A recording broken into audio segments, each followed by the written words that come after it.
að líklegast mun þessi ríkisstjórn slá Íslandsmet því að það verða aldrei eins fáir einstaklingar sem eignast þak yfir höfuðið og núna. Þetta það veigamikið að þetta rauninni að taka samfélagið okkar í átt sem að enginn vill. Árið 2030 að það mun 55% af fólki á aldrinum 25-49 ára ekki eiga sitt húsnæði. Þeir tala leikskóla og skóla málin.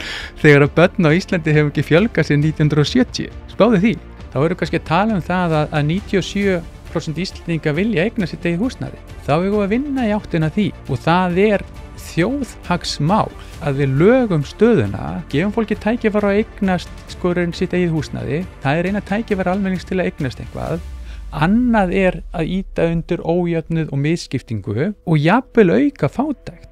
Góðan daginn og velkomin í hlaðvarpið Ein pæling. Þessi þáttur eru boðið Alvörubón, Ljardalur.is, Bæjarins bestu pilsur, Polsen og Happy Hydrate. Nú ef þú ert að hlusta á þetta núna í opnu streymi, þá getur þú farið inn á pardus.is/einpæling til að fá þennan þátt á undan öðrum, samhliða því að fá hann án auglýsinga. En snúum okkur á þættunum, gjörið svo vel. Sigurður Stefánsson, hvað segirðu gott? Allt gott. Það ekki? Jú, og takk hérlega fyrir að bjóða mér í heimsókn. Já, heyrðu, bara takk fyrir að þiggja það. Hérna, þú ert stofnandi og framkvæmdastjóri Aflvaka, sem þróunarfélag í húsnæðismálum. Já.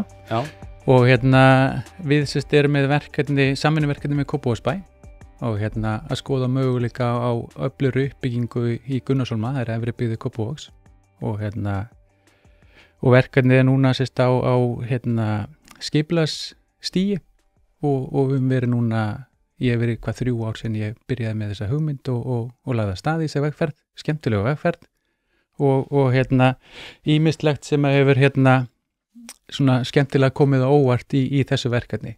Já, eins og hvað? Sko, bakgrunnum minn að ég löggiltur endurskoðandi og hef vítekar reynslu og nota gögn og fleira og bætti svo við með meistarapróf í fjármálum og svo stefnumótun líka og verkefni sem ég hef verið í töluvert í nýsköpunargeiranum, hugverkageiranum og þar sem að það hefur ráðið svolítið úrslitum í öllum þessum verkefni sem ég hef komið að og verið svona lykillinn að því að það hefur gengið vel að vera með gagnadrifna nálgun og þegar ég kem inn í þetta verkefni að ég vissi alveg að gögnin væri ekki alveg kannski nægilega góð en þau voru alveg ofboðslega erfitt að nálgast þau. Það var mjög erfitt að fá svona heildar yfirsýnina. Þannig að í rauninni fyrsta árið tók svolítið bara að ná utan um þetta. Og þegar ég er búin að ná utan um þetta að þá áttaði ég mig á því að hljóð og mynd bara fyrir ekki saman í samfélaginu, það sem við erum að tala það bara stemmir ekkert við gögnin og fljótlega byrja ég bara að koma svo gögnum á framfæri með grefa, fyrst með samtölum og svo með greinaskrifum sem ég hef verið að gera núna rúmlega ár síðan ég byrjaði og hef verið duglegur að birta þau gögn sem ég hef verið að taka saman og með fullt af hugmyndum í viðbót en svo sannarlega langt komin. Já, og þú ert ekki að koma að þessu út frá einhverjum pólitískum forsendum. Þú ert aðalega að reyna að greina gögnin, sjá hvað að, sjá hvað hægt að gera. Já, ég náttúrulega hagsmunaaðili og skal segja og reyni út af þróunarverkefninu. Út af þróunarverkefninu og verkefni mitt reyni að taka þátt í húsnæðisuppbyggingunni og það ekki vanþörf á. Og samhliða því náttúrulega ég Íslendingur, ég bý á Íslandi, ég á 3 stráka og fjölskyldu og allt í kring og það bara skiptir máli með eins veigamikið atriði eins og húsnæðismál að umræðan sé á réttum grunni og mér fannst og finnst ennþá vanta töluvert upp og við sem átt okkur á gögnunum og það svona rauninni fyrst og fremst það sem ég byrja að benda á þetta því að húsnæðismarkaðurinn ótrúlega djúpur og þá ég við, hann hefur svo ótrúlega mikil áhrif á allt samfélagið og við sjáum það bara eins og staðan á húsnæðismarkaðunum í dag, það bara skortstaða og skortstaða á höfuðborgarsvæðinu gífurlega mikil og höfuðborgarsvæðinu 2/3 á öllu landinu og skortstaðan bara að valda því að við hefum bara heimsmynd í húsnæðishækkun. ef við skoðum bara og berum okkur saman við önnur ríki og tökum með þessi bara raunhækkunina, þá gífulegu munur sem við erum að sjá þar og húsnæðismarkaðurinn, húsnæðishækkanir, þær hafa gífulega miklar afleiðingar ekki bara á einstaklinga, heldur líka fyrirtækin og þeir verum að horfa á það að viðvarandi ástand hefur áhrif á hátt vaxtastig og svo framvegis, það snertir alla og þetta svo áhugavert að húsnæðishækkun, hún keyrir upp verðbólgu og það ekki lítið hluti verðbólgunni sem skýrður að þessu og þetta fær ótrúlega lítið bara umtal. 60% af verðbólgunni skýrist af húsnæðslinum. Verðbólgan heldur upp í háum vöxtum og hvað þýða hái vextir? Og það sem ég að benda á í greininni og greinunum það að það raunin búið að taka tækifæri almennings til að eignast húsnæði, almenningur bara tekin úr leik. Og þetta ekkert eitthvað 1 ár, þetta bara viðvarandi ástand og það sem ég að benda á að ástandið ekki að batna, ástandið að versna og það að versna rætt. Og það þetta sem ég hef ágjur af og því að þetta kemur náttúrulega bara inn í svona undirstöðu þætti eins og bara samkeppnishæfni okkar og möguleika okkar á því að stækka kökuna. Og hvað á ég við því ég segi stækka kökuna? Þú veist, við viljum öll halda núverandi lífsgæðum og bæta í og svo framvegis. En viðvarandi hái vextir, þeir hamla svolítið því að við getum stækka kökuna. Og viðvarandi vextir og það sem að mér langar að ræða núna og útskýra og reyna að koma á framfæri það núverandi staða, hún ekki að gefa okkur tækifæri til að stækka kökuna, heldur hún að skipta sneiðunum mjög misjafnlega. Hlaðvarpið í samstarfi við fyrirtæki sem hafa reynst mér vel og eitt af þeim Happy Hydrate. Happy Hydrate veitir þér öll þau steinefni sem þú nauðsynlega þarft á að halda. Ég var alltaf skeptískur á það hvort það væri gott yfir höfuð að vera að taka einhvers konar viðbótarefni, en eftir að ég byrjaði að nota Happy Hydrate hef ég einfaldlega orðið betri maður. Mér líður betur, kem meira í verk og dagurinn verður einfaldlega betri. Þetta dagskammtur af C-vítamini, engin gervisykur, dregur úr þreytu, inniheldur nauðsynleg vítamin og bara heilt yfir frábært. Því mæli ég eindregið með því að þið notið Happy Hydrate og skál fyrir því. Og í rauninni það þannig að við skoðum stöðuna og möguleika almennings á að byggja upp eigið fé eða byggja upp sparnað yfir ævina, að þá tækifærið að eignast húsnæði eini raunverulegi möguleiki almennings. Og þetta ég búin að sýna fram á með tengin í skattframtöl almennings og okkur Íslendinga. Og þá sést það bara svart á hvítu að það fyrir utan lífeyrissjóðskerfið raunverulega eini möguleikin. Ef þú kemst ekki inn á húsnæðismarkaðinn og ert á leigumarkaðnum alla þín ævi, þá áttu að jafna því svona 34 milljónir þegar þú kemur á efri árin og hættir að vinna. Sá sem að kemst inn í húsnæðismarkaðinn, hann á jafngildi sparnaðar hjá 20 aðilum sem á leigumarkaðnum. Og sá sem fær svo tækifæri til að fjárfesta í íbúðarhúsnæði og það 5% þjóðarinnar, þeir eiga jafngildi 65 sinnum meira heldur en sá sem á leigumarkaðnum. Og það sem ég að benda á núna, þetta tengist inn í félagskerfið okkar líka. Og það svo áhugavert að bakka og skoða söguna og í þessari vinnu, bara þú veist, hún alltaf stækka. Ég hef verið að skoða bara söguna okkar, þú veist, hvað var að gerast og svo framvegis. Og svona 1920-30 þá við bara einn fátækasta þjóð í Evrópu og þó við var að leita að. Og þá það þannig að 1/3 þjóðinni á allt húsnæði. 2/3 eru leigulegar og þar við virkilega fátækt og það mikill misskipting og ójöfnuður. Og svo það bara átaksverkefni samfélagsins að breyta stöðunni. Og það saga okkar allt fram til aldamóta að það rosalega áhersla og það rosalega samstillt átak að breyta þessu. Og við náum að breyta þessu og þetta hjálpar það, þú veist, seinni heimsstyrjöldin, Marshall-aðstöðun og svo framvegis, þá fáum við alveg rosalegt búst inn í og þá verður svakalega mikil mannfjöldaaukning og svo framvegis. En í stóru myndinni þá náum við að breyta því þannig að rétt fyrir aldamótin þá 85 til 90% af fólki sem áorðið það húsnæði sem það býr í. Og jöfnuðurinn bara því nokkuð góður í okkar samfélagi og það það sem við viljum öll við viljum að við séum öll með svipa tækifæri og það ríki bara jöfnuður. Það okkar svona, þú veist, samfélag. En svona í framhaldi af skal segja hruninu og jafnvel aðeins fyrr að þá skal segja og sérstaklega eftir hrunið, þú veist, þegar að takmarkanir settar svolítið á íbúðalánin og peninga skal segja stefnan og umgjörun þar þrengd verulega að þá skerðist svolítið möguleikar almennings á að fá íbúðalán og þegar við bætum ofan á þessari skort skal segja stöðu sem upp líka með húsnæðið að saman hefur þetta rauninni breytt svolítið myndinni að möguleikar almennings rauninni eru orðin sára litlir nema þú hafi bara sterkt bakland á eignast húsnæði. Og staðan orðin þannig að ef við horfum á 25 til 49 ára að þetta hefur snarbreyst að það 45% af fólki á þessum aldri sem á ekki sitt eigi húsnæði.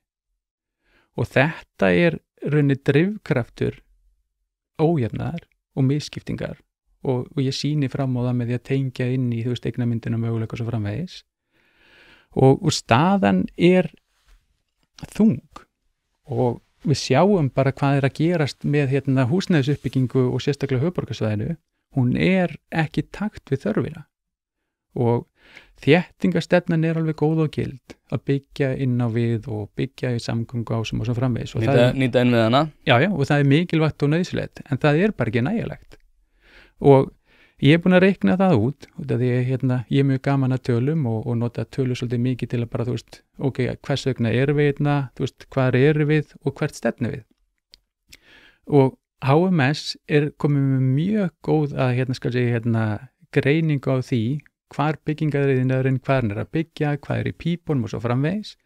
Þannig að ég búin að sýna fram á það núna árið 2030 að það mun 55% fólki á aldrinum 25-49 ára ekki eiga sitt húsnæði. Og þetta þú veist, rauninni staða sem ekki góð og við held ég viljum ekki hafa.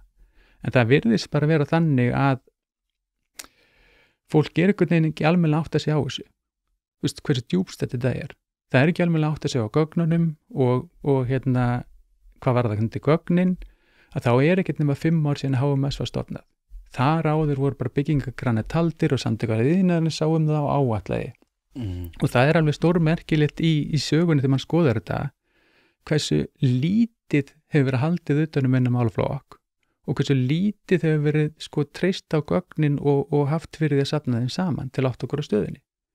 En þetta það sem við erum að horfa upp á núna og ég hef áhyggjur að því að til lengri tíma að þá erum við bara ekki ná að stækka kökuna og þetta bara hafa áhrif á rauninni svona hluti eins og lífskeið okkar, velliðan og svo framvegis og við erum bara komin í samfélag sem bara gífurlegur ójöfnuð og misskipting og við erum ofta að bera okkur saman við OECD-ríkin og svo framvegis og umræðan þegar ég byrjaði þá var alltaf að tala um að séreignarsstefnan eða það sem ætti húsnæði einstaklingar ætti 80% og það bara fór ekkert saman við gögnin sem ég var með. Þannig ég safnaði saman og tók alveg 1 ár að nálgast gögnin sem alveg ótrúlegt og ég var ekkert alveg að fá þau og svo loksins náði ég í að fá gagnagrunnin og fekk þekki mjög mikið af góðu gagnafólki og einn algjör sérfræðingur sem með mér í þessu sem náði að hjálpa mér að vinna úr þessu og þá birtist bara mynd sem allt annað.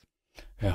Og skal segja til að útskýra þetta og þá þú veist skráð á einstaklinga þó að einstaklingar eigi 80% af öllum íbúðum það þýðir ekki að þeir búi í þeim þeir eru bara eiga fleiri en eina og eru með þær í útleigu. Já, ég nefnilega að þetta ástæðan fyrir því líka að ég varð svolítið varfið þetta því að þú varst hjá Kristjáni Kristjánsinni í Sprengisandiða sem hún ræddi við Dóru Björt í stór undarlegu viðtali að mínum mati út af því að þar var farið yfir forsendurnar þar sem að hún sagði að við ættum ekki að vera piss í skóinn sinn og að keto var ekki gott mataræði og þetta einhvern veginn ætti að leiða okkur að þeirri niðurstöðu að já, þínar hugmyndir það hvað þyrfti að gera til þess að liðka fyrir á byggingamarkaði væru í rauninni skammsýni og ég hróplega ósammála því út af því að ég held til dæmis að eitt sem hún nefnir til dæmis sem braskvæðing og að braskvæðing sé rauninni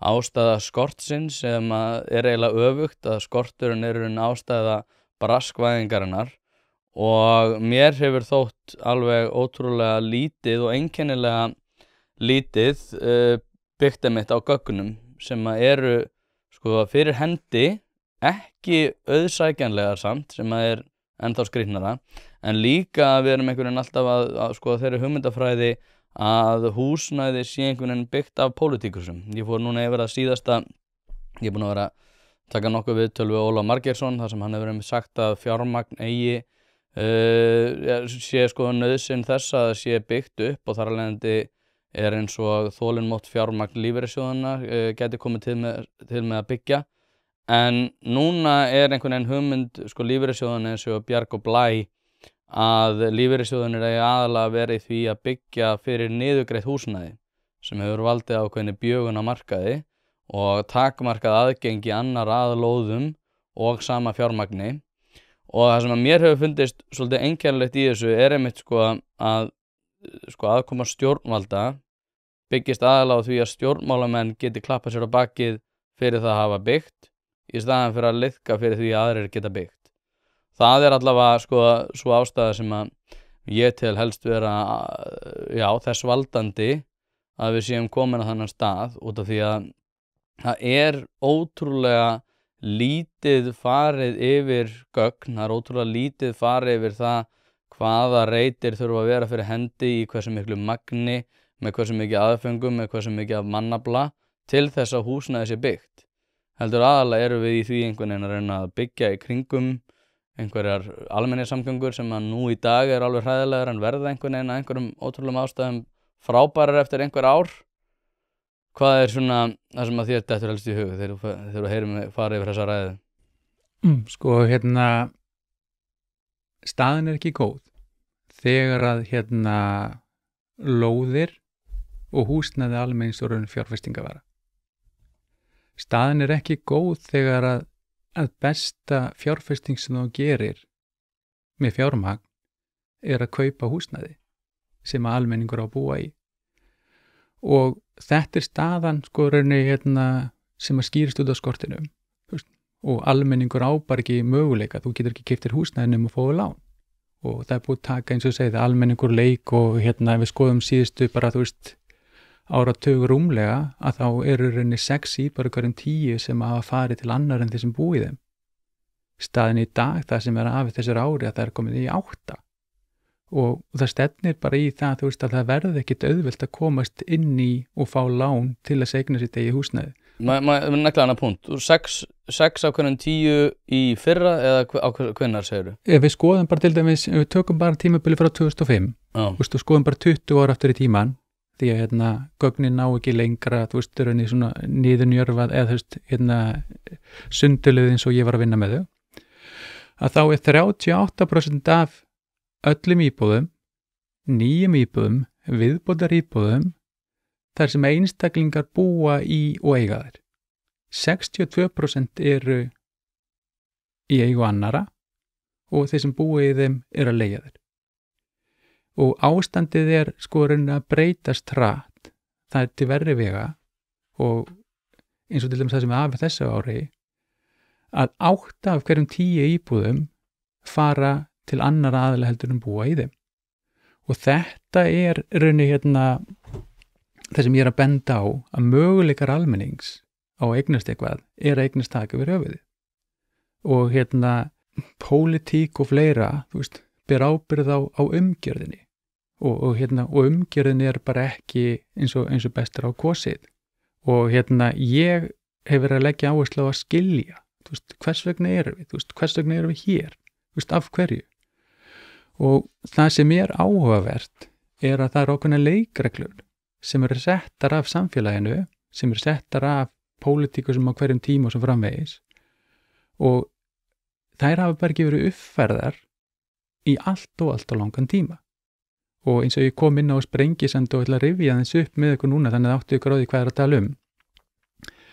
Að í framhaldi af bankaruninu, þú veist, annað var þú veist, voru við að ná styrk okkar aftur þessu samfélag og það var til dæmis sett á gjaldeyrisöft og samfélagi 2010, 11, 12, 13, þú veist, það bara allt annað heldur en var í dag og þær forsendur eins og fyrir skipulagið höfuðborgarsvæðinu, þær hafa ekki verið uppfærða núna síðan að þær voru unnar 2012 til 2014 og það sem var þá höfuðáherslan, það þetta sem við sáum núansinn bílinn, samgöngur og svo framvegis og þegar við erum, þú veist, í gjaldeyrisöftum þá engar fjárfestingar í kerfinu, erlend fjárfesting var bara bönnuð, þú veist, þetta mjög minnistætt fyrir mig þessi tími því að þarna var ég að leiða sölun á Latabæ og þegar ég var að reka Latabæ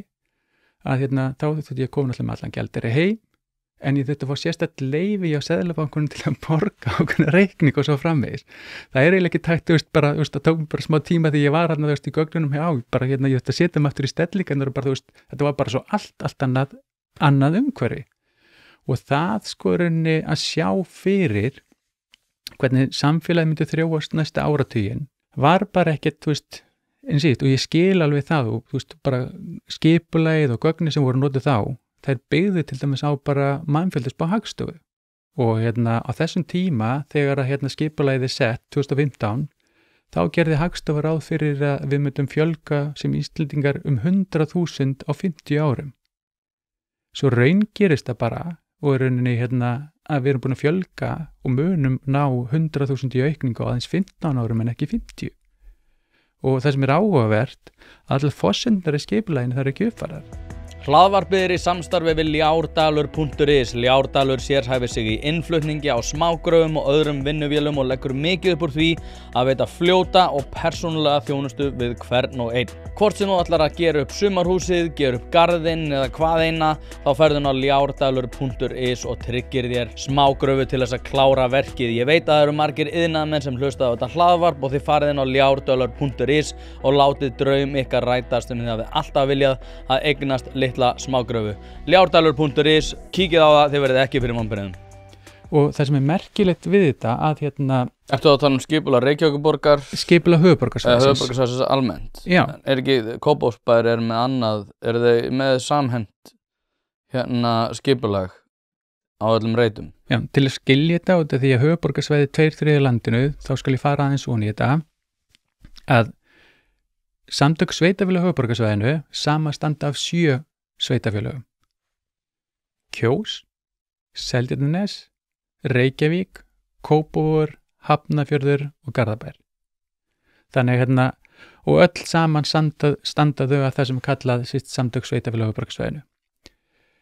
Alþingi skildaði þessi sveitafélög til að vera aðili að samtöku sveitafélög á höfuðborgarsvæðinu og þrengdi svolítið að leikreglunum hvað varðar með skipulag og sjálfstæði. Við sem samfélag setjum þá skyldu á sveitafélögin að mæta lóðaþörf samfélagsins. Þau hafa bara lagalega skyldu til þess. En á sama tíma, út af því leikreglunum breytt, þá hafa þau ekki sjálfsákvörðunarvald um skipulagið sitt. Þau geta ekki einhliða nýtt það land sem þau eiga nema sé innan þessara girðingar sem kallaður vaxtarmörkin. Og svo hafa sveitafélögin nýtt það land misjafnlega. Kópavogur hefur bara hlutfallslega til dæmis staðið sig ótrúlega vel. Ég bý í Kópavogi þess vegna þekki ég það vel. Ef við skoðum bara til dæmis uppbygginguna 2005 til 2015 að þá byggði Kópavogur þrátt fyrir þeir voru einungis kannski 20% stærri Reykjavíkur 80% af miðað við Reykjavík. Þannig uppbyggingarraðin var ótrúlega mikil og þeir nýttu bara landið sitt, þú veist, í þessa uppbyggingu. Og svo eru þeir bara staddir að þeim stað núna eða Kópavogur, til dæmis síðustu 2 ár, að fara úr nokkur 100 íbúðum í það að vera samanlagt að skila 60. Þú veist, þetta er rosalega munur, það er bara búið að taka í rauninni, þú veist, möguleika Kópavogs að taka þátt í húsnæðisuppbyggingunni er rauninni frá og Kópavogur, þú veist, á land en getur ekki sjálfur ástafið.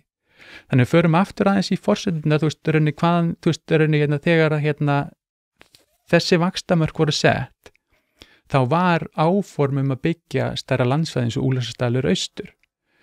Girðingin var bara þrengd að, svæðið var tekið tilbaka að því að forsendurnar fyrir því hvað við myndum stækka, þær voru bara allt aðrar. Og þá var bara skynsamlegt, byggjum inn á við. Byggjum á samgönguásunum og reynum að stýra uppbyggingunni þannig að við náum skynsamlegri nýtingu á þeim innviðum sem við erum með.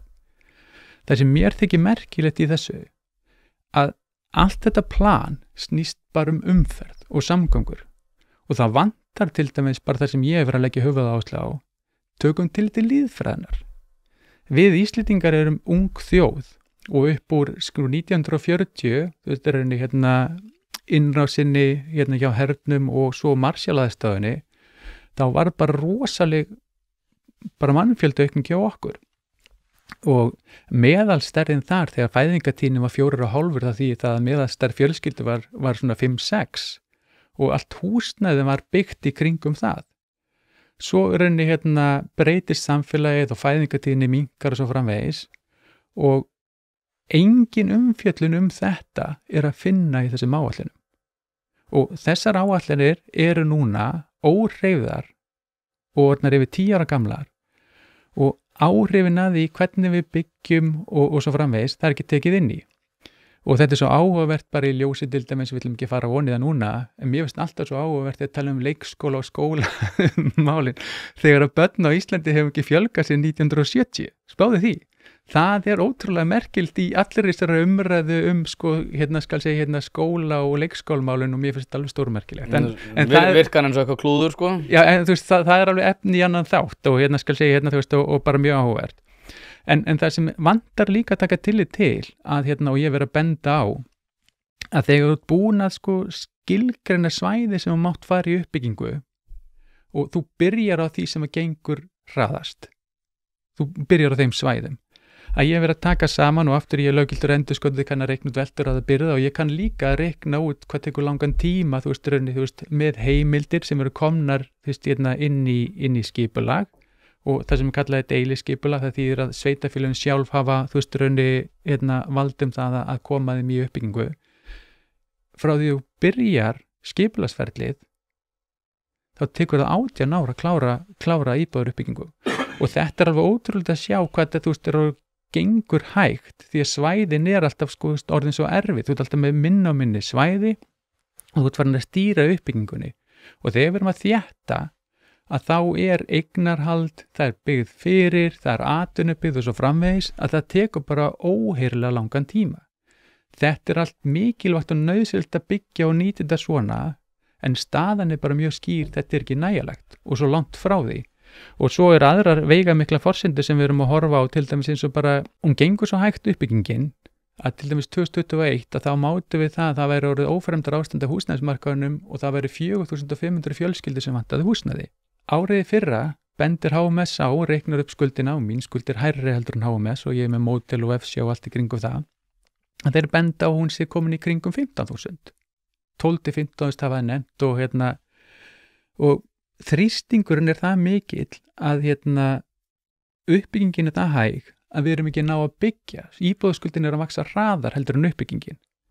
Og þegar ég tek töluna núna og skoða bara, ég veit hvað er í pípunum, það er ekki nema 6.000 íbúður sem á öllu landinu sem er verið að byggja og það er að koma bara svipað inn eins og er að fara út, þrátt fyrir okkur vandi, að verulega auka.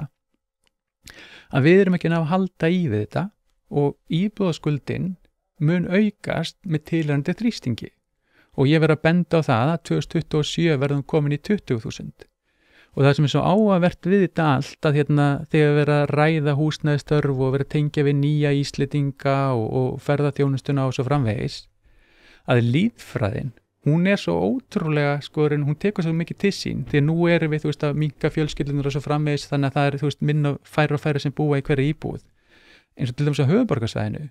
Við þurfum 1600 nýjar íbúður á ári næstu 15 árin bara að mæta því óháð bara mannfjöldanum. Og þetta er bara svona svipað magn sem við erum að sjá að við erum að byggja nýjar íbúður á höfuðborgarsvæðinu. Hlaðvarpið í samstarfi við stöndu og mikilvæg fyrirtæki og eitt af því Poulsen. Poulsen.is til þess að skera hvað eina, hvort sem þú þarft að fara í bílrúðu skipti eða einfallega bílrúðu viðgerð, þá ferðu inn á Poulsen.is. Ef það stjarna í framrúðunni þá bara bókaru tíma á heimasíðunni, ferð með hann og hann tilbúinn samdægurs. Ekki vera með stjörnu í bílrúðunni, Poulsen.is, láttu græða rúðuna strax í dag. En svo líka annað, ég verði alveg að skjóta henni inn í út af því að svo líka eitt mjög sérkennilegt eins og Sigurður Hannesson hefur bent á að þegar þeir voru að telja þessa krana og þá voru þeir náttúrulega að reyna að meta það hversu mikið væri í byggingu. Svo líka fóru þeir náttúrulega á byggingasvæðinu og voru að skoða hvað væri í gangi, en núna eru tölulegu gögnin sem allumis Reykjavíkurborg hefur verið að birta, þá voru þeir að meta það jöfnu að sé búið að slá upp steypu og kannski bara búið að skapa einhvers konar að setja stöpla niður. Og þá er þeir að benda á það að þú getur ekki metið það jöfnu að eitthvað verkefni sé í gangi versus það sem í rauninni bara búið að teikna upp. Og það er þetta sem að mér finnst svona kannski markverðast í þessu er að það er svo mikið bjögun á þeim gögnum sem að fyrir hendi eru. Út af því að við vitum, það er svo erfitt að fá að vita eins og þú varst að nefna í upphafi, svo erfitt að fá að vita hvað er nákvæmlega í gangi og ég einhvern veginn sé ekki fyrir mig því að ég er svona að reyna að reyna að taka saman gögn í þessu og náttúrulega eins og þú segir þá er sú þróun sem við erum að sjá í dag ber þess merki að hún mun ekki koma til með að mæta þörfunum. Samhliða þessu náttúrulega eins og þú nefnir í þínum pistlum er breytt fjölskyldumynstur sem er risastór breyta í þessu líka, en svo eru bara svo litlir hvatar til þess að vera með einhvern svona félagslegan hreyfanleika á íbúðunum.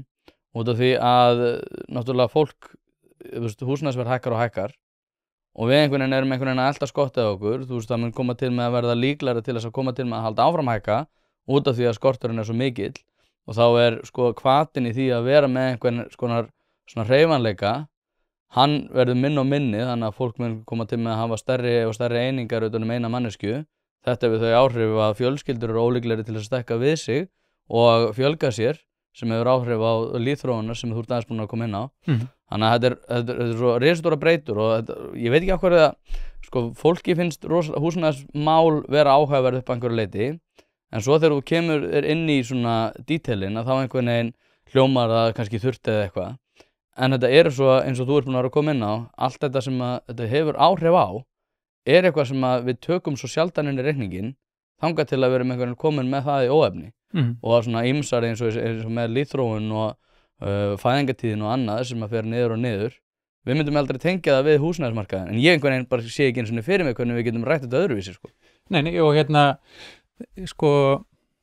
þetta er það veigamikið að þetta er rauninni að taka samfélagið okkar í átt sem að enginn vill.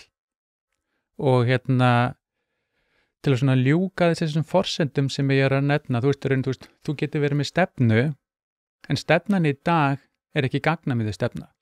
Hún er bara svolítið, einhvern veginn, já, við lögðum að staðið með þetta, 2012-2014 voru forsendar, svo er það bara ekki uppfæraðar.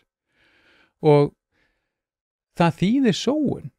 En hvað liggur þar að baki samt því að þú er búin að segja tvisvar að þetta er ekki uppfært? Já, þetta er bara ekki uppfært. Skipulagið er bara ekki uppfært að því að skipulagsyfirvöld eins og ég bara bent á, þau verið bara blind á rauninni gögnin og þetta er bara að hafa afleiðingar til dæmis eins og sjáðu í dag. Og þetta er aftur kemur á forsendunum. Leiðbenningarnir sem er verið að rauninni og hvernig við erum að nýta. Við segjum það að við ætlum að byggja inn á við og við ætlum að byggja á samgöngásum. Og við erum þá farin að, það er þessi stýring. 2015 sögðu við, miðað við mannfjöldaaukninguna, þá er hún ekki það mikil, við skulum reyna að vinna bara inn á við og nýta það sem við erum með og fara að stýra. Miklu meiri stýring heldur en við gerðum áður. Þú ert farin að stýra í skorti. Og sjáum bara hvað gerist núna. Við veljum, eða samfélagið, er að velja hvar þú byggir núna. Ekki nóg með það, heldur einsýst og það er samgöngásarnir og við sjáum það bara meiri hlutin til dæmis í Reykjavík ákvað það að 60% væri ekki nóg, heldur ætlaðu að fara að beina 80% uppbygginguna á þessum að borgarlínan á að koma. Þá ættu að segja, þú ert að byggja hér og þú ert að byggja hér. Ekki nóg með það, heldur að vera að segja og skylda aðila til að byggja ákveðna stærðir af íbúðum. út af það ekki tekið tillit til líðfræðinar, það ekki tekið tillit til hvers konar íbúð þarf og ef þú gerir það ekki þá nærði ekki þessari hringrás, þá nærði ekki sko rauninni þessari hreyfingu sem við tala og það sem verra að framkvæmdaaðilarnir sem fara í þessar framkvæmdir þeir treysta þá skipulag sig vildum og þau viti og það leiðbeiningar séu það góðar þetta er það sem markaðurinn vantar. Við sitjum núna uppi með stórar íbúðir og íbúðir sem ekki verið að biðja Það er þetta sem að skal segja þegar tölum við þéttingu, þetta er önnur nálgun af þéttingu. Ef við værum með réttar íbúðir að byggja þar, þá náum við miklu betri nýting á þeim innviðum á því landi sem við erum með. Það er einn breyta sem langar að fleita inn í þannig út af því að það er eitt sem að þú ert núna í þróunarverkefnum og ég hef spjallað áður við þróunaraðila sem hafa verið svona að benda á keimleika hluti þú ert að benda núna en það er eitt í þessu sem að mér finnst svo áhugavert sem að er örlítið sko sömu mistök og ég bjó í Boston og þekkti þróunaraðila þar og þeir voru í tengda fjölskyldinni fyrirverandi og þeir voru einmitt að benda á það að sko hver er áhrifin af því hversu mikið ný stjórnvöld sem komið inn minnum árið 2017 eitthvað leis voru einhvern veginn að reyna að þrýsta þróunaraðilum í ákveðna átt og þá færðist ákvarðanavaldið frá þróunaraðilum í að reyna að mæta eftirspurn sem að þau töldu vera fyrir hendi í það að sko yfirvaldið væri með rosalegar hugmyndir hvernig íbúðir skyldu byggðar, hvernig þeim skyldu úthlutað á hvers konar lánaskilyrðum og jafnvel á hvers konar lánaskilyrðum sko þróunaraðilum myndu fjármagna eigin uppbyggingu sko þitt mat á þessu út af því að núna eins og þú ert að lýsa þessu þetta er rosa mikið stýring eða stjórnun reyndar mér finnst að þetta vera meiri svona stýring í áttina því að vera skipta sig meira af ákvörðunum heldur að vera með einhverja stefnu og þú ert einhvern veginn að móta það að því en núna er þetta miklu meira stjórnun á því hvernig þú átt að byggja hvers konar íbúðir. Telur þú sem þróunaraðili að þetta ástand sé komið af verkum slíkra afla þar sem að þú ert í rauninni með einhverja hugmyndum það hvers konar húsnæði fólk myndi koma til með að vilja en stjórnvöld segja nei þú átt að byggja svona og þar alveg ertu komið með 80 plus fermetra sem er ekki mikil eftirspurn eftir en vantar rauninni 50 til 60 fermetra. Sko þú ert að handstýra út frá gömlum forsendum. Forsenduna sem voru lagðar til grundvallar þegar að skipulagði höfuðborgarsvæðinu voru að lagt af stað, þær hafa bara ekki verið uppfærðar. Þannig að aftur, ég var að tala um stefnumótun, gagna með það stefnumótun.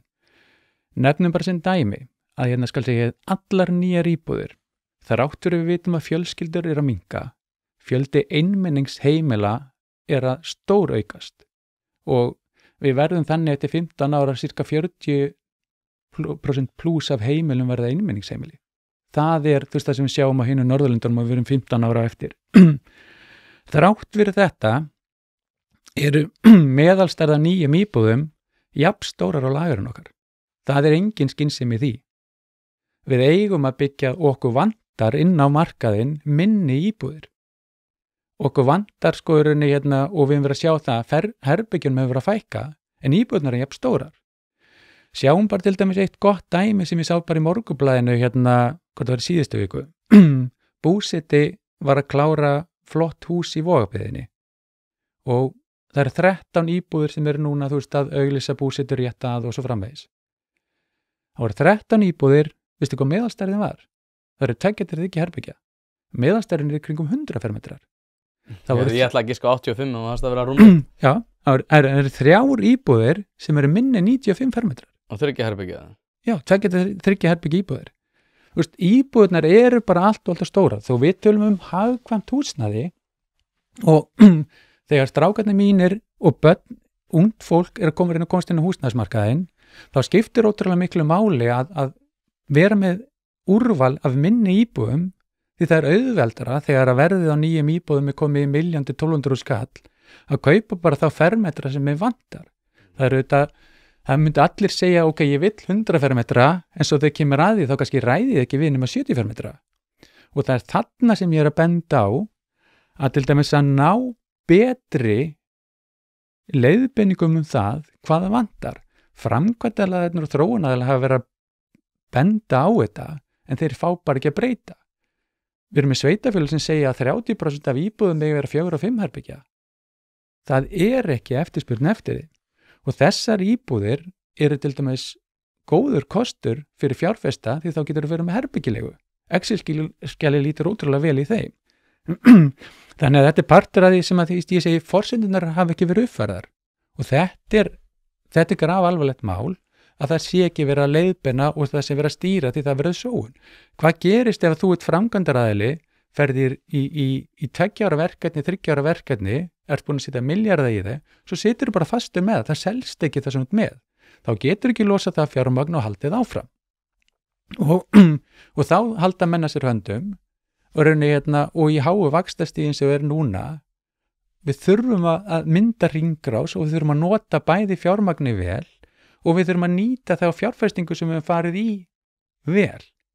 Og þá á ég við skóla, leikskóla, allir innviði sem eru inni.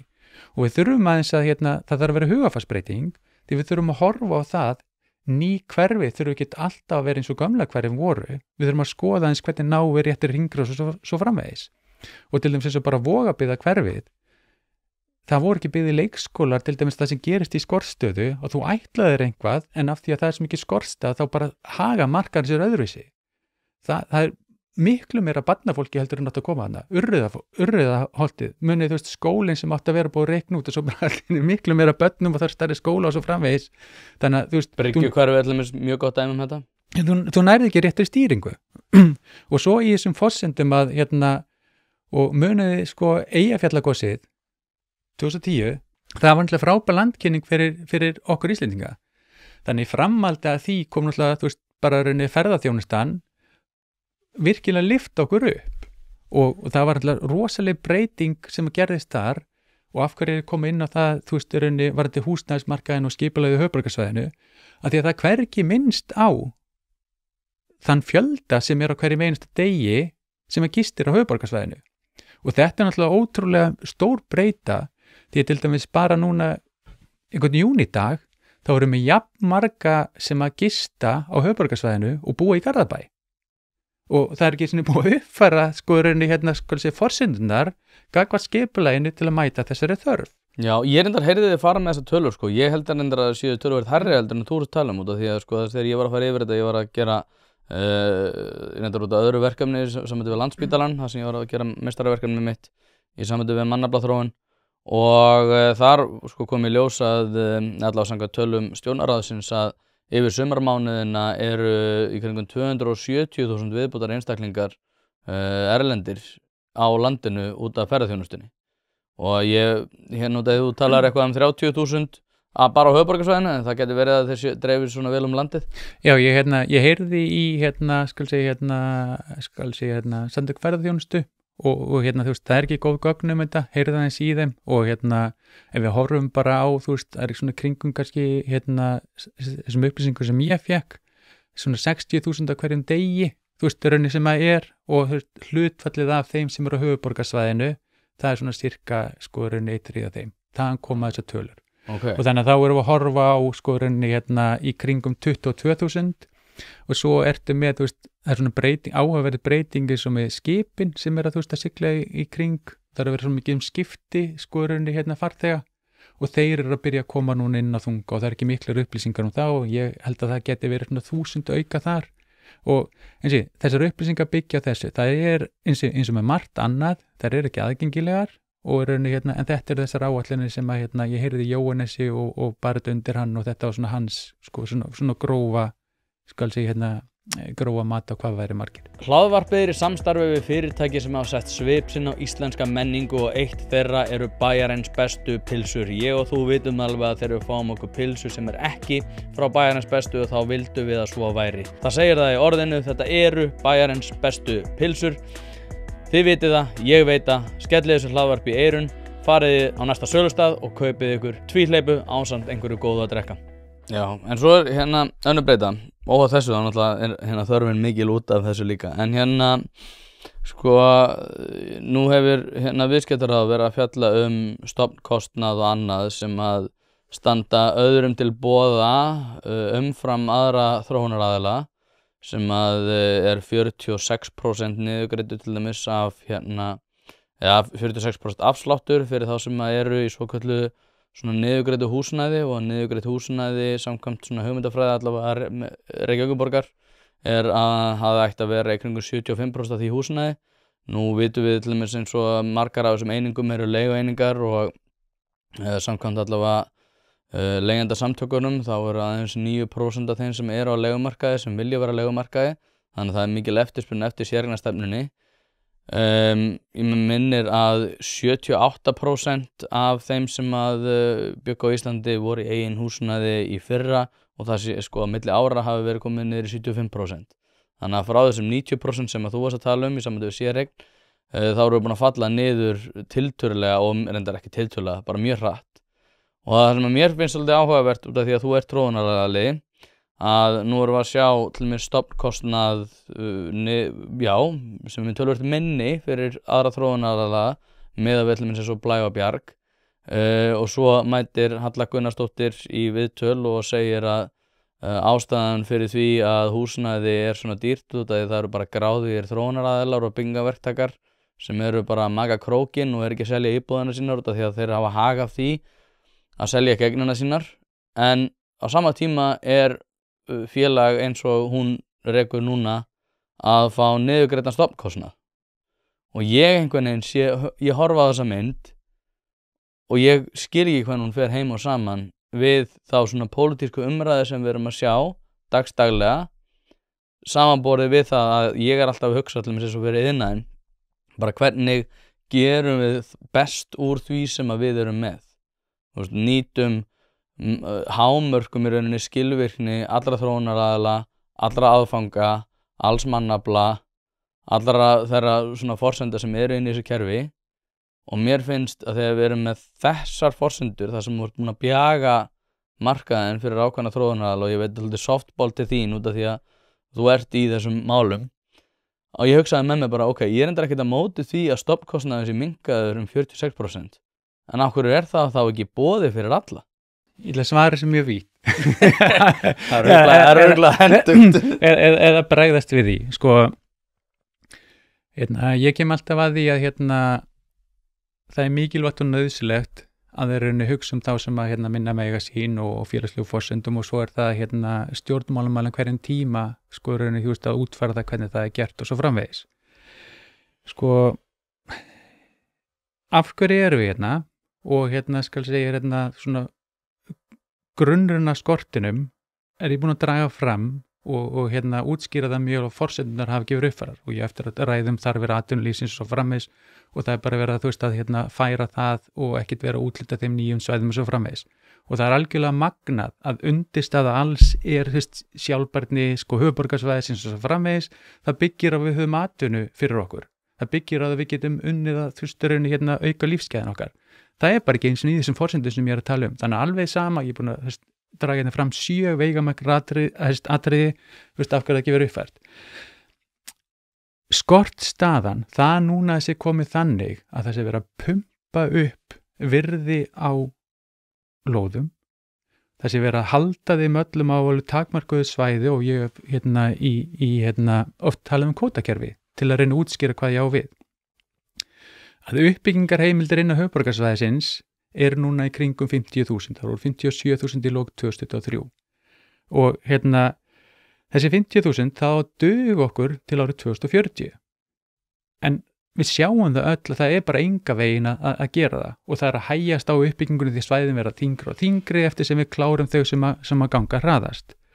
Og leiðarljósin og leiðbeiningarnar sem að raunni samtök sveitarfélag á höfuðborgarsvæðinu eru búin að setja út, raunni að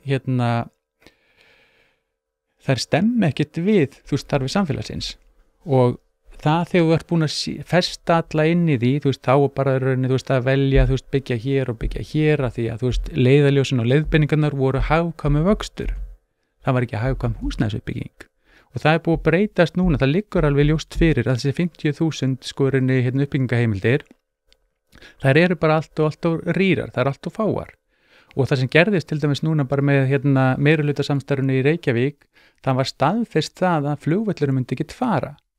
Og athugið það, uppbyggingarheimildir á flugvöllunum og í kringu Skerjafjörð er 20% af öllum heimildunum sem að eiga að gilda til ásins 2040 og það það farið út og 20% af þessum heimildum til viðbótar Keldnalandið og Ordunsöðin. Það mun taka óheyrilega langa tíma að byggja það upp. Þannig að það vitum við að mun ganga hægt og svo framvegis. Og 20% og meira og minna allar þær heimildir sem eftir það eru svona þéttingareitum, sem verður erfitt og hægt að vinna upp. Þannig að það liggur alveg ljóst fyrir að leiðbeiningarnar, þær eru ekki að standast tímastönn og það sem við þurfum á að halda. Og meira segja það, samtök sveitafélag höfuðborgarsvæðinu eða sveitafélagin per se, þeir gera húsnæðisáætlun til 10 ára og ef ég tek og lengi það til 15 ára, þá það bara nokkuð ljóst að þessar heimildir eru allt of fáar. Og meðan við höfum það að sveitafélagin per se reyni hafa ekki alveg sama hagsmun að því, það eiga mismjöla mikið að lóðum, það ekki gefið öllum tækifæri á að taka þátt í uppbyggingunni, samanber Kópó og aftur ég, samstæðsæli Kópó sem það, að sérst óskætti því að vaxtamörkin verðið hlýðru til, þannig við getum farið í þessa uppbyggingu. Og meðan að leiðbeiningarnir til skipulagsyfirvalda eru þær, þú átt bara alltaf að byggja á þessum stað og það ekki leiðbeind. Skipulagsfulltrúi í Reykjavík, hann hefur ekki heimild til að gera annað. Það búið, samtök sveitafélag höfuðborgarsvæðinu eru búin að setja leiðbeiningarnar og þær eru bara þessar. Leiðiljósin eru bara þessar, leiðbeiningarnar eru bara þessar. Hagkvæmur vöxtur, númer 1 og 3, skilvirkar samgöngur. Það ekki verið að horfa á hagsmuni heildarinnar, hagkvæm húsnæðisuppbyggingu og svo framvegis. Og það er svo áhugavert að skoða hlutverk sveitafélag jafnvægi húsnæðismarkaði. Hagkvæm húsnæðisuppbygging. Og svo erum við með húsnæðisöryggi. Þetta ekki almennilega inn í leiðbeiningunum sem að skipulagssviðin fá. Þannig það þarf nauðsynlega að uppfæra þetta og breyta. En það sem svo merkilt í þessu það að leikreglanum hjá sveitafélagunum, aftur sjálfsákvörðunarvaldi og svo framvegis, Alþingi skerti leikreglunar hjá sveitafélagunum alveg ótrúlega. Kópavogsbær aftur, ekki hvað ég tala mikið það, það bara raundæmi mitt, hefur ekki sjálfsákvörðunarvald. Heldur þarf það að fá leyfi frá öllum hinum 7 sveitafélagunum að stækka þessa girðingu þannig að geti tekið þátt í húsnæðisbyggingunni. Það að leyfa fleirum að taka þátt sem í stakk búnir til þess, eins og Kópavogur, ef að Kópavogsbær fengi tækifæri aftur til að halda áfram þeirri kröftugu uppbyggingu sem þau gerðu, við erum bara að tala það, við þurfum fleiri verkefni heldur bara, mitt verkefni, það eru fleiri verkefni, bara það með áformi sem við erum að tala þá gætum við aukið framboð á höfuðborgarsvæðinum 40%. Ímyndu ykkur hvað árið það hefði á virðið á landinu, virðið á lóðunum. Já, myndi létta á öllu sem við kemur samfélaginu. En það svo óheppilegt hvernig þetta orðið. Lóðasala orðið partur af tekjumódeli sveitafélagana. Hlaðvarpið í samstarfi fyrirtæki sem að veita úrvalsþjónustu og eitt af þeim alvöru bón. Við skulum bara vera hreinskilin, ef þér þykir vænt bíliðin þá lætur þú gera þetta almennilega og það nákvæmlega sem alvöru bón gerir. Ferð með bíliðin, hvort sem það eru alþrif, djúphreinsun, mössun eða hvað eina, þá skellur þér á alvöru bón og lætur degra við bíliðin. Farðu inn á vefsíðuna og tryggðu þér 10 tíma klippikort, þá þarftu bara ekkert að vera að pæla í þessu. Alvöru bón, kíkið á þetta, þið verðið ekki fyrir vonbrigðum. Tekjumódel sveitafélagana útsvar og fasteignagjöld. Svo mega þau rukka gatnagerðargjöld fyrir á móti kostnaði. En það bara orðið partur af módelinu núna sem orðið óheppilegt að lóðasala Og þá það ekki alveg sama fyrir sum sveitafélagin sem eiga allt inni rosalega mikið í byrðum, verðmæta byrðir og þá aftur á móti, hver eru hagsmunir? Á ég að leyfa tappanum að fara og hugsalega að lækka byrðirnar mínir í verði eða á ég að halda áfram að blása þau upp. Og svo þetta bara óheppilegt hvernig kerfið virkar. Tekjumódel sveitafélagana eru fasteignagjöld og hvað gerist í skortstöðu? Verðið eykst, þá aukast tekjurnar. Þannig að þarna þarf svona aðeins að stíga inn í og mér finnst svolítið svona áhugavert eins og til þess löggjafinn Alþingi. Þau þrengdu svo að leikreglunum og sjálfstæði sveitafélagana og þetta umhugsunarefni hvort að þau ekki aðeins endurskoða hvað þau voru að gera. Og það þetta sem þarf að skal segja aðeins að bakka tilbaka. Alls það sem ég komið að, þegar maður tekur stórar breytingar, þá lætur maður einhver tíma líða, 6 mánuði, 1 ár, 2 ár, og skoða svo hvernig virkaði þetta, hvað gerðist. Það ekkert mikið verið að gera það ekkert verið að skoða hver áhrifin eru af ýmsum breytingum sem þarna voru gerðir. Það var verulega skert og verulega þrengt að sveitafélagunum og leikreglunum breytt. Þegar við tölum aftur skal segja það sem varst að byrja á stoppkostnaði að skal segja þegar þú ert í skortstöðu og ert að reyna að stýra svona, það nær aldrei tilætluðum árangri. Það bjagast allt svo. Og ef við værum bara með eðlilegt ástand það sem væri jafnaði húsnæðismarkaði, þá þyrftum við ekki að gera svona á kostnaði einhvers annars. Við þurfum að hugsa alla hópa. Og þegar við horfum á heildarmyndin okkar, 92% af þeim sem á leigumarkaðinu vill ekki vera þar. Og þegar við tökum það inn í að skal segja stór hluti á húsnæði, þá erum við kannski að tala það að 97% Íslendinga vilja eigna sitt eigið húsnæði. Þá erum við að vinna í áttina því. Og það þjóðhagsmál að við lögum stöðuna, gefum fólki tækifæri að eignast sitt eigið húsnæði, það eina tækifæri almennings til að eignast einhvað, annað að ýta undir ójöfnuð og misskiptingu og jafnvel auka fátækt. Við viljum það ekki. Við viljum fara í hináttina, alltaf að vinna því að minnka fátæktina. Umgjörðin og staðan. En það hljómar bara svo miklu betur að vera að segja að þú sért að rétta lykla til mannesku sem að minna má sín. Og það held ég að sé sem stórkostlegur vandi í þessu að það ekki pólitískt hagkvæmt að létta á þessu þannig að þú dregur úr þinni aðkomu og leyfir fleirum að hámarka eigin skilvirkni á þessu markaði. Þegar þú lítur bara svo miklu betur út í fréttum Stöðvar 2 að rétta lykla óháð því hversu mikið þú búin að bjaga markaðinn til þess að ná þessum árangri, að þá það pólitískt óhagkvæmt. Ég veit að ég að koma þér í bobba núna. Ég skil hvað þú segir og ég held að ég hugsa þetta snýra því af hverju við og aftur bara gögnin. Gögnin hafa ekki verið vel aðgengileg og ég held einfaldlega að fólk sé ekki almennilega átta sig á gögnunum. En það að breytast hægt og rólega, það bara gengur of hægt. En leið að fólk átta sig á þessu, og ég á fjölmörg samtöl, leið að fólk átta sig á þessu og sér hvernig staðan að þá breytist viðhorfið. Þannig ég held að, hvort sem akkurat þetta að vera hetjustemningin, ég held bara að fólk sé að gera sitt allra besta í stöðunni sem það hefur, en leið að við skýrum út af hverju það og hér ég búin að draga fram gögn og í greinunum að þetta ábyrgðarmál stjórnmálamanna sem við kjósum til að ráða okkur samfélagi að laga þessa hluti og hnífurinn í kúnni liggur þar að það ekki verið að rýna í gögnin. Við erum ekki að nota gögnin. Við þurfum að skilja gögnin. Hvað segja gögnin okkar? Og þau eru á mjög breiðum grunni benda alls til þess að við erum ekki að vinna út frá réttum forsendum. Meðan við erum ekki að skilja af hverju við erum með það, þá höldum við áfram að vinna í átt sem svolítið sóunátt. Við höldum bara áfram að fara lengra og lengra út frá veginum. Við þurfum að komast aftur upp á veginn og mér finnst það allt í lagi að ræða út frá gögnunum. Ég hef aldrei verið að ráðast á einni neitt en bara benda á hér eru gögnin, við þurfum að vera sammála það að skoða gögnin og gögnin eru bara skýr, við erum ekki réttri leið og laga það. Meðan við erum í þessari stöðu höldum áfram, þá verður kannski svolítið það að fólk sé að taka kredit fyrir einhverju og svo framvegis, en ég held að það bara sé að fara á virkilega góðum stað sem allir reyna að gera sér allra besta, sérstaklega á þessum stöðum.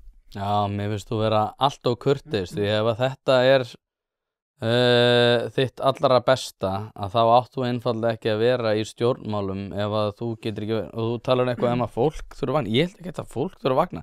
Ég held að stjórnmálamenn og þeir sem koma að þessu þurfa að hafa hlutina þannig að fólk eigi ekki að þurfa að vera spáið hver einustu mánaðamót hvort að þurfa að endurfjármagna út af því að fasteignaverð búið að hækka og þar af leiðandi þitt fasteigna skattar og allt þetta búið að hækka. Ég held að vandinn sé pínulítið líka að eins og Þórður Snær bendi á í pistli fyrir einhverjum 3 árum að þegar þetta var í hámarki COVID að þú átt ekki þurfa að vera með vitneskju sjóðstýringa félaga til þess að bara eiga húsnæði og taka réttar ákvarðanir varðar húsnæðismál. Mér og þér finnst þetta gaman, skilurðu. Og mér hefur alltaf þótt þetta gaman. En mér finnst aftur á móti vandinn vera pínu sá að við erum einmitt að fara fram á það að einhvern veginn fólk þurfa að vera með þetta alltaf hreinu í staðinn fyrir það að við séum bara með markað þar sem að við erum að hámarka skilvirkni allra sem að koma að þessu, ekki vera að bjaga markaðin með einhverjum bull stofnkostnaðar bjögun samhlega því einhvern veginn að vera skömmu fyrir það að húsnæði sé orðið svo dýrt út af því að það einhverjir menn sem eru sko að greiða vexti af einhverjum stórkostlega háum lánum út af þróunarverkefni að þeir eru svo gráðugir og vil ekki selja eignina sínar út af því að þeir eru einhvern veginn að reyna að passa upp á það að það hækki. Þetta er svo mikið della. En við erum einhvern veginn, eigum að vera einhvern veginn að ræða þetta á þessum kurteisisforsendum og að allir séu að gera sitt besta og eitthvað þannig. En ef að þetta er þitt besta, að þá erum við bara á vondum stað. Já, ég ætla að leiða þetta, ég ætla að gera, ég greinilega var ekki nægilega skýr. Okay. Mér fannst þú vera að tala verkalýðshreyfinguna. Ég var á því líka, að hluta til, já. Ég gerir bara, þetta er bara, stjórnmálmaður og verkalýðshreyfingin er ekki að það sama. Það sem ég var að tala að gera sitt besta í stöðunni og skal segja, það var ég að tala út og þú sérstaklega nefndir Höllu. Þá var ég með hana í huga því ég var að svara. Hins vegar þegar við komum á stjórnmálamönnunum, þá sannarlega bera þau ábyrgð á stöðunni. Það er ekki í lagi þegar við erum komið með, búin að taka gagnaskórinni, pakkan og uppfarin og lagan og HMS hefur verið að gera frábæra hluti. Þetta er orðið skýrt. Gögnin frá HMS er ekki svona hort á þau hjá Samtökum sveitarfélaga á höfuðborgarsvæðinu. Þau eru ekki. Ef þau myndu horfa á gögnin, þá myndu þau sjá það að forsendurnar væri brostnar. Þar liggur hnífurinn í kúnni að skipulagið og þær uppbyggingaheimildir sem við höfum, þær eru enga veginn að mæta þörfinni. Það er að valda þessum skorti, því við erum ekki með nægilega mikið. Við þurfum að hafa miklu fleiri verkefni undir sem að auka byggingarhraðan. Við erum, aftur byggja inn að við, það er bara flott. Það er bara mikilvægt og nauðsynlegt, það er bara ekki nægilegt. Meðan við uppfærum ekki leiðbeiningarnar, þá er fólk sem vinnur á skipulagssviðunum bara að vinna eftir þessum leiðbeiningum. Athuga það, þó þau finnist eitthvað annað, þá mega þau ekki. Það er bara leiðbeiningarnar og þau eru bara að vinna við þetta og þetta eru bara leiðbeiningarnar.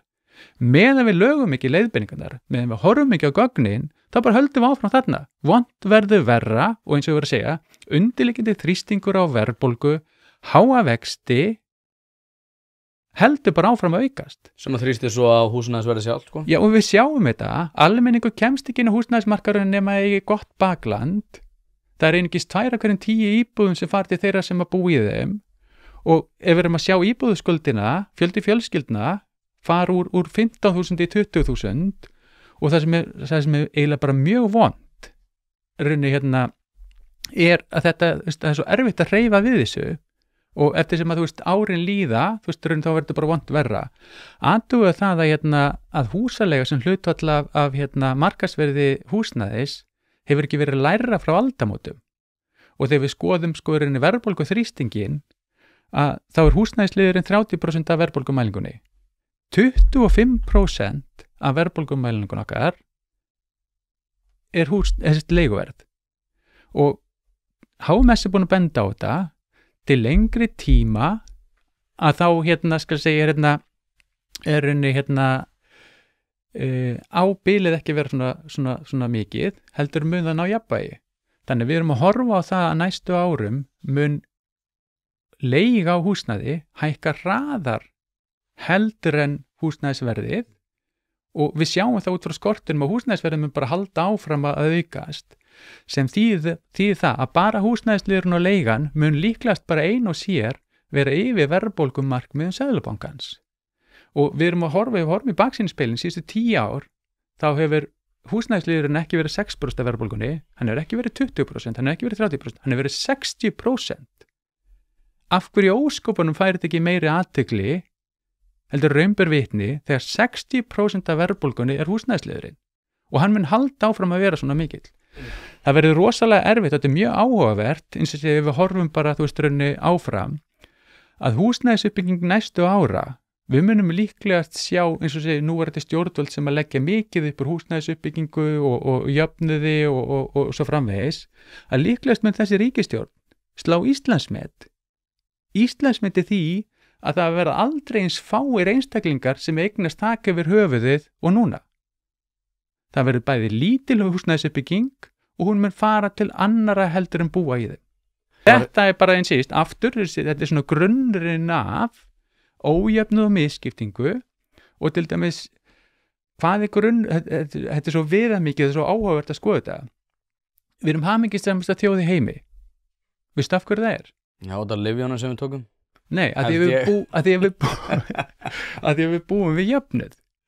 Það hefur verið svona grunnstefið í þessu eins og bara með finna og svo framvegis. Við sjáum merkið þess núna að við erum að fara frá því. Samkeppnishæfni okkar, þetta líka byggir á þessu. Hvernig, nú þetta kynslóð, hvernig skilur á nafstir og svo framvegis og þetta mjög áhugavert hvernig þessi húsnæðisliðurinn bara ekki fá neina athygli en samt hefur hann þessi rosalegu áhrif. Og maður skoða til dæmis bara hvað löggjöfun okkar ræða á þinginu og svo framvegis. Ég bara stórhissa, þeir bara nánast ræði ekki húsnæðismál. Og samt eigum við að, er stæðista verkefni, samtímas núna, að ná tökum á verðbólgunni og vöxtunum, en málið sem drífur þetta, það bara fara enga athygli.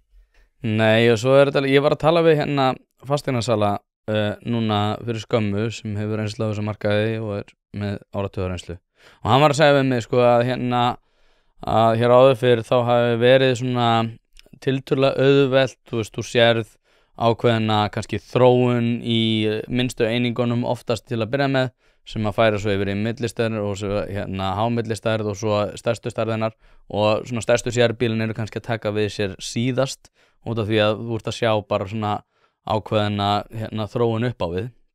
Hann var að segja við mig bara núna er ótrúlega erfitt að fylgjast með þessu út af því að það er búið að bjaga markaðinn með einhver svona fínstillingar hugmyndum sem hafa stórkostlega áhrif þá á byggingaraðila sem að taka mismunandi ákvarðanir einmitt með vísan í einhverja svona bjögun sem að Dóra Björt eða aðrir hjá meirihlutanum í Reykjavíkurborg segja að það sé svona rosa góð fínstilling fyrir þá lægst settu. Og hann var að segja, það er orðið rosalega erfitt að meta þetta, en hann sagði jafnframt að þetta væri augljóslega að hafa þau áhrif að minna veri byggt. Og síðan ofan á þetta, eins og við erum kannski aðeins að koma inn á, sem að, ef við erum ekki múin að koma inn á, sem er svona lýðheilsumál varðar bara þéttingastefnuna. Og það núna hefur til dæmis fólki í Graóvogi og annars staðar verið að tala um það að það hafa keypt í Graóvogi út af því að það vildi græn svæði og annað. En núna er hugmynd víða á höfuðborgarsvæðinu að það er aðalega að byggja þéttingareitum og þar alveg einhvern veginn að þrýsta fólki bæði það sem atvinnuhúsnæði er og það sem annað húsnæði er að búa eða starfa á byggingasvæði og að þetta hefur, hljóðmengun hefur mikil áhrif á lífsgæði, alls konar svona rask á ró og næði hefur áhrif á bara það hvernig fólk þrífst í lífinu en þetta er ekki rætt. Það er hræðilegt að búa allir þegar það þarf að brjóta mikið berg á stóru svæði að þá hefur það gríðarlegt rask á allt ró og næði sem hefur áhrif á lífsgæði en þetta er bara einhvern veginn, það er bara við þurfum bara að keyra í gegnum skaflinn alveg sama, skilur þó það séu betri leiðir til hægri eða vinstri bara þú munt búa á byggingasvæði skilur þróunarmálin getur tekið 2-3 ár og hér eru við. Þetta er stórkostlega skrítið. Já, aftur, það er ekki verið að horfa á gögnin nægilega vel og leiðbeiningarnar fyrir þessa aðila sem er að vinna þarna, þær eru bara úreltar og þetta er lífsemingja og lýðheilsumál sem er undir fyrir okkur sem samfélag. Og bara til dæmis svona, lýðheilsumál eins og það er búið að vera að benda á þetta, varandi hljóðmengun, varandi birtuskilyrði. Og það er svo áhugavert ég hef verið að stúdera, aftur, raunin eins og til dæmis með þéttleikan. Og því leiðbeiningarnir eru bara, hagkvæmur vöxtur, samgangur. Það bara snýst allt um það. Það snýst ekkert í þessum leiðbeiningu sem ég er að benda á fyrir skipulagi höfuðborgarsvæðinu. Það er ekkert verið að tala um þessi mál sem þú ert að nefna, það er bara samgöngur og það er áhugavert að skoða, sjá til dæmis eins og Lundi Kópavogi sem er aðeins fjarlægt núna þegar það var byggt, að þá ertum við þéttleikan 70 íbúðir á hektara. Svo byggiru hérna rúfreitin sem er aðeins eftir það, þú veist, þá er komin í 110. Rúfreiturinn er mjög vel heppnaður hérna uppbygging, það sem er svona 4 hæðir. Svo ferði Vogabyggðina, þú þéttir ennþá meira. Svo fer á Valsreitin, þú ert alltaf komið með, þú veist, 180 íbúðir á hektar og rosalega háar hæðir.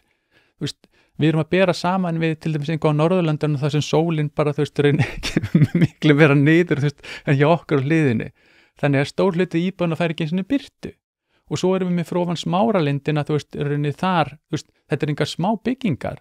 Það er þessi atriði sem að, þú veist, þú ert að nefna sem er ekki nægilega vel inn í leiðbeiningunum sem þarf virkilega uppfæra. Og það sem ég er aftur að benda á, alla forsendunar þegar þessar leiðbeiningar voru settar eru úreltar og rúmlega það og það er bara ábyrgð að hluta uppfærað eða ekki. Þannig að leiðbeiningarnar sem eru fyrir alla sem er að vinna með þessi gögn, skipulagsvaldið sem er að vinna með uppbyggingaraðalanum, það er að nota gömlu gögnin. Og til dæmis mikið að núastnum þar er virkilega að byggja 30% íbúðum 4 og 5 herbyggja. Það er bara enginn að fara að kaupa þær. Og þetta fór þróunaraðalar að stað með og uppbyggingaraðalar og þeir sitja uppi með þeir í dag. Heldur þú sem margir sem hafa áhugið að starta verkefni með svona uppbyggingu. Og það er rosalega þungt að byrja, þú ætti að uppfronta dýra lóðaverðið áður og leggur að stað. Og það sem ég er að sjá raunni eins og fyrir íbúðinu sem eru komið markaðin 2007 og á áhugið mín að snúa því til dæmis að hvernig aðilir að fjármagna sig núna, þeir að byrja fyrirfram selja. Og þeir sem eiga fjármunina og fjárfesta, þegar þeir fara í verkefni og fyrirfram kaupa íbúður sem eru komað 2007, þá vita þeir að bestu kaupin eru í minni íbúðunum. Þannig að það er búið að taka þær til hliðar til að fara í útleigu. Þannig að við sjáum það núna 2025, 2026, 2027 að ástandið er ekki að fara að breytast. Við erum ennþá að byggja inn í eitthvað sem markaðurinn er ekki kall eftir. Sóunin er ótrúleg og þetta er bara önnur nálgun á þéttingastettin þegar við tölum að þétta. Við erum bara að smyrja byggðin út. Já, ég nú er einhver stjórnmálamenn og eins og segi, mér finnst þetta með hljóðmengununa líka, mér finnst það aldrei vera tekið inn í. Því að nú keypti ég einu sinni á þessum rúfreit sem þú sagðir að þetta hafi verið vel heppnaður og ég keypti þegar þetta var ennþá í uppbyggingu og ég bjó á byggingasvæði og ég hugsaði með bara ok, ég bara handlaði þetta út af því að það var búið að slá upp steypunni og þetta var tiltölulega einfalt að lokum. En aftur á móti ef ég hefði þurft að ímynda mér að ég væri búin að búa í húsnæðinu í 10 ár og að ég væri að fara að búa við þetta frá upphafi bygginga 2-3 ár. Hvers konar áhrif þetta myndi til dæmis hafa ef að ég ætti barn sem að væri 1,5 árs. Þú veist, þá erum við að raska ró og næði þess, skilurðu, í sambandi við svefn og það eru svo margar þannig breytur þegar við erum að hugsa þéttingastöðum og ég veit alveg að innviðir eru ódýrar og eitthvað þannig. En aftur á móti þá finnst mér bara sérkennilegt að við séum að segja við fólk bara nei, þú munt koma til með að búa byggingareit næstu 2-3 árin út af því að þú býr svo nálægt borgarlínunni eða eitthvað þannig. Þetta er stórkostlega einkennilegt. En þetta er aldrei rætt. En það sem mér finnst merkilegast í þessu öllu er það skipulagsmál er ekkert annað en samfélagsmál og samfélagsfræði. Og þess vegna finnst mér svo áhugavert að kafa ofan í gögnin að sjá það að í skipulagsgögnunum og öllum forsendunum að það er þarfið samfélagsins aldrei. Það er bara ofbóðslega lítið talað það. Og þegar ég byrjaði, þú veist, þetta er náttúrulega, ég er að hoppa og koma úr öðru matvinnugreinum og svo framvegis. Mér finnst þetta alveg stórmerkildi að ég held að skipulagsmál var bara samfélagsmál. Ég seti bara saman sem ekki milli þess. Í rauninni það sem við erum að sjá síðastan áratug, þá eru bara skipulagsmálun einhvern veginn umferðamál. Og allt sem er talað í skipulagsgögnunum og öllum leiðbeiningunum, það snýst bara umferð. Það er ekkert verið að tala þarfir samfélagsins. Þetta er stórmerkilegt og þessu þarf að breyta. Það þarf að vera hugafarsbreyting hjá stjórnmálamönnum og laga leiðbeiningarnar þannig að allt kerfið virki út frá samfélaginu. meðan við erum ekki að láta skoðurinni skipulagið vinna inn í samfélagið og þarfirnar, þá erum við bara að gera eitthvað allt annað og við getum ekki rétt okkur af. Nú eru stjórnmálamenn sem að hlusta á þetta hlaðvarp, sem að örugglega hafa einhvers konar aðkoma að þessu. Hvert væri út af því við erum búin að tala um vandamálin? Ef þú væri að tala til stjórnmálamannana um það hvernig best væri að takast á við þetta vandamál. Það var svona, segjum kannski 3 einföld atriði sem hægt var að koma á laggirnar fljótt og auðveldlega og án þess að hafa mikinn kostnað í för með sér. Hvað myndirðu benda þeim á? Sko, til þess að sko reyni eins og segja Horfa á gögnin, lefur ekki skar. Nei, náttúrulega fyrir utan það og skal segja, þú veist, þá er alveg ljóst að við þurfum að byggja hraðar meira og við þurfum að byggja rétt og rétti líka að byggja vel. Þannig það væri svolítið að horfa til þess ef við erum að, þú veist, ef við bara konkrítið talar það er Alþingi sem er að hlusta. Settu þig inn í málið, reyndu að skoða gögnin og með þess að bara hóa því með koma þú veist og skal sé labba með þér yfir gögnin og sína þér. Þegar þú ert búin að átta þig á því, þú veist, hvernig er búið að breyta og hvernig leikreglan var skal sé breytt. Við þurfum að hleypa þeim að sem vilja og geta farið í frekari uppbyggingu. Við þurfum að fjölga svæðanum sem eru undir. Það er ekki nóg að vera með, þú veist, þetta litla sem við erum með núna. Við þurfum að stór auka þær framkvæmdir sem eru og sérstaklega stærri framkvæmdir. Við þurfum að byggja upp ný hverfi. Ég er að benda á því í gögnunum, þetta virkar svolítið mikið og segir dán aðdraganda, en við erum að tala um að við þurfum að tvöfalda íbúðamagn á höfuðborgarsvæðinu eftir 15-20 árum.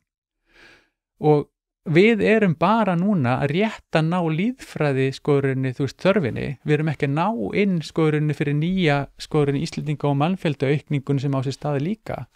Þannig og ferðaþjónustan náttúrulega, sem að gæti komið til með aukast. Ég held að verði bara svona svipuð, en við höfum aldrei lagað það. Þetta er bara búið að vera nájans og er alltaf inn orðið það bara, þú veist, bara köttum á skammtímaleiguna, þú veist, það er alls konar á okkur að vera quick fix. Ég held að sé bara erfitt. Hvað afleiðingar hefur það þegar þú ætlar að takmarka rauninni, skal segja, atvinnugreinina sem að skila hvað mestu til samfélagsins í útflutningstekjum. Þetta bara hefur síðan áhrif á lífsgæðum. Við þurfum að vinna með öllum aðilum og það er þessi hugarfarsbreyting. Þannig að einfaldlega þurfum við að fjölga þeim úrræðum og þeim uppbyggingar svæðum sem eru undir í hverju sinni. Það þýðir ekki það að við höfum að kasta rauninni fyrir þú veist, þéttingastefnunni eða ábyrgum þú veist, samgöngum og svo framvegis. Við þurfum að vinna bara, þú veist, þau markmið er alveg góð og gild og mikilvæg, en við þurfum bara að gera meira og við þurfum að gera það hratt.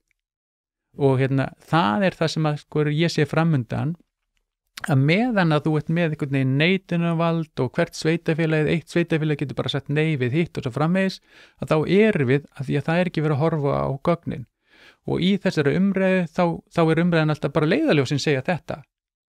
En leiðarljósin eru bara ekki byggð á þörfum samfélagsins í dag. Þau voru bara byggð á þeirri stöðu sem við vorum í, þeir vorum í gjaldeyrishöftum og það var fyrir, þú veist, áhrifin af Eyjafjallajökli og öllu því sem að kom og sjálfsögðu, þú veist, erum við komið fjárfestingu, þú veist, á eðlilegri staði núna, heldur en var þá.